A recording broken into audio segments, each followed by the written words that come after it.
What is going on, guys? Welcome to Gregos TV. This is going to be like a 1 year later video about the Microsoft Surface Duo. Now, when this phone originally came out, it was like $1,400, $1,300, depending upon which one you got and when you got it. Now you can get it for as little as like $400. I actually bought this from a buddy of mine who is also a YouTuber, Jimmy is Promo. He sold it to me for $400. Got this, and I wanted to do some videos on it. I had it at one point and I returned it just because I didn't end up liking it. It was buggy, but I was super excited about it. And it's an interesting phone. It's got two displays on here, as you can see, that you can multitask really easily with. It has one camera, and the camera is interesting because you can use the camera like that to take selfies, or you can turn it around and see the viewfinder from right here and then take photos on the other side with that. It basically closes any which way you want. The hinge is very beautiful and strong. You can stand it up if you wanted to. It just goes in multiple different directions. You get a fingerprint sensor right there. It has a single firing speaker, USB-C charging, has no wireless charging, Snapdragon 855, 6 gigs of RAM, 128 or 256 gigs of storage.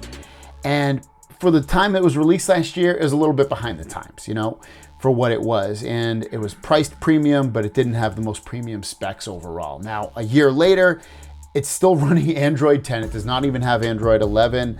The software is very familiar if you've used it before. It's still kind of buggy. But with that said, let's just kind of do a re-review of this and kind of check it out and see if you know, it's still kind of crappy, or it's still good, or it's an interesting device. I think overall it's got a lot of potential, and I'm excited for the Surface Duo 2, which will launch in October, which is next month at the time of making this video. So first of all, you see two displays. You can do some cool stuff with this. So for instance, if I want, I can open up two apps really easily. I've got Instagram over here, and I've got my Twitter, and I can use these both at the same time if I want. Very helpful.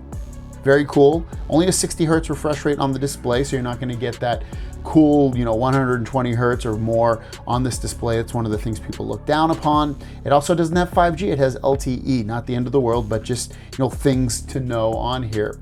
But I think that's one of the cool things, is to run multiple apps on here. And as you can see, you can even spread the app across. So you can use it as one big display, and you can turn it like this and have it like a giant display. But obviously you have right here, as you can see, I'll just put the picture right there of Mr. Brandon Lee. I can block his eyes if I wanted to, so he can't see me, or I can almost block his eyes. But yeah, you can use it like this to view things, and I guess it would be a little bit more immersive to be able to do that, and you can see more of the display and more comfortable, and set it up like this and still use it. I'll lean it back. So I mean, it does have a lot of potential with using two displays to multitask, to spread it across multiple displays. So I've got Reddit open here, and then I have my YouTube over here, and if I wanted to watch a video, I can obviously, and still look at my Reddit, or go home, and then if I want, I can open up another app. Maybe I want to go shopping on Amazon while I'm here, or maybe I want to go to solitaire, maybe play a little solitaire. So very helpful to be able to run it. It's definitely one of the better experiences multitasking, because it's easy and it's pretty intuitive, and you have two displays, two separate displays, and they're pretty big at that. Like, they're wide displays. They're not like those small little phone screens, as you can see, like this phone screen, just to show you real quick. It's an interesting form factor, to say the least. Another cool feature to use this with is the Kindle app. So if you like to read books, you can open up the Amazon Kindle app. And if I want, I can load this up, and I'll show you real quick. And I can spread it across. That way I have like a traditional kind of, you know, paperback book, where I have one page here, the next page over here, swipe over, can read it. Very, very nice reading experience. So if you love to read books, this is a fantastic, maybe Kindle killer at that, because not only can it read books, a traditional way of reading books with, you know, a paperback look to it, but also you could theoretically open up your Kindle book at the same time. And then over here,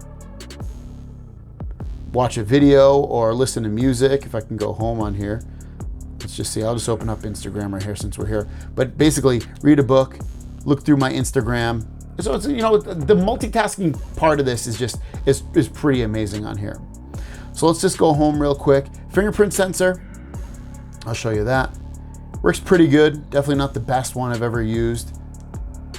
And it's separate from the power button. Power button's right here. So it works pretty well. There's no face unlock on this or anything like that. There's also no outside display. So I think this phone particularly would do great with like a small little outside display to check on notifications, maybe to interact with it a little bit, but this unfortunately does not have an outside display. You might love that, you might hate that. Also, I don't have a case on this, but I do have these little, you know, pads, these outer edges that are gonna hold the phone for not only giving it grip, but also just to give it a little bit of protection if it did fall. Hopefully it would fall on that. This is glass and potentially could break. All right, so we've got the Epidemic sound open on here. We'll play some music real quick so that you can hear how good or bad the speakers are. Remember, only one speaker.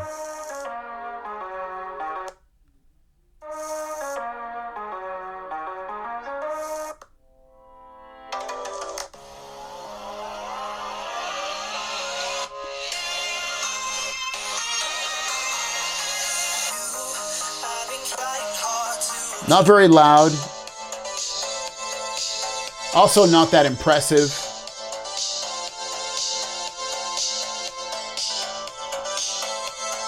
Speakers, just okay. Definitely need stereo speakers at this point, and louder at that. We'll open up YouTube on here so that you can hear how this sounds and looks.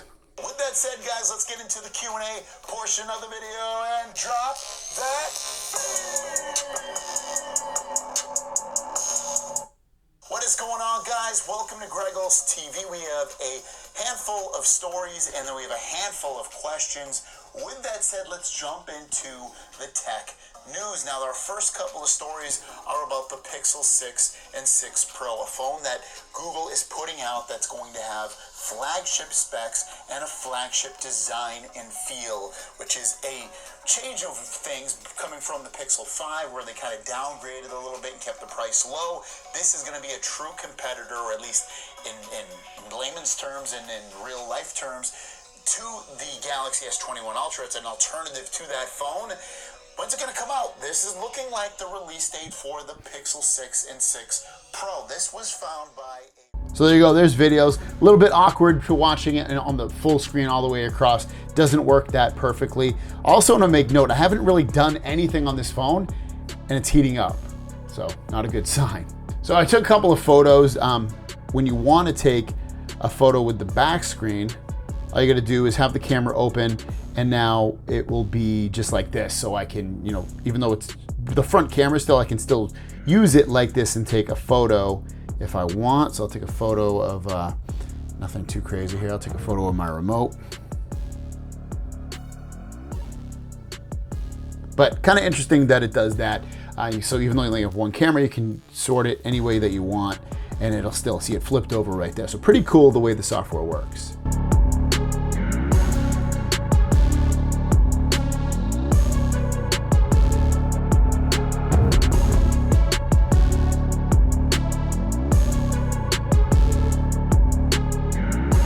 Here's a little front camera action. What do you guys think this looks like? I'm sweating so bad. It's so hot in my office.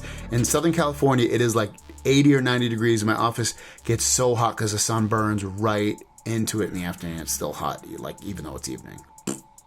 So as a main device, I would say don't get the Surface Duo 1. It's a little bit too buggy. It's not perfect. The sound's not that great. Just overall, it's kind of awkward to use as a main device currently, due to the specs, due to the performance, due to the software. With that said, Surface Duo 2 excites me because it seemingly is bringing a lot of the issues in terms of performance to the forefront, and seemingly is going to fix that with triple camera setup, better performance with a Snapdragon 888, more RAM. It's going to have just better overall software, you would guess too, because it's going to have Android 11. So I'm more excited about that, obviously. But this, if you're thinking about getting the Surface Duo, one, I would say get it as a backup device, get it as a second device, get it as an ebook reader or something that you can use to surf the web at night in your bed, something like that, to watch videos, stuff like that. But I don't know if I would use this as my main device. I'd more use it like a tablet, more so than a phone, just because of the fact that it's still, even a year later, not really ready for game time. If you have this phone, let us know what you think about it. It's definitely an interesting phone. It gets me hyped for the second one for sure. Thanks for watching. We'll see you down the road. Peace.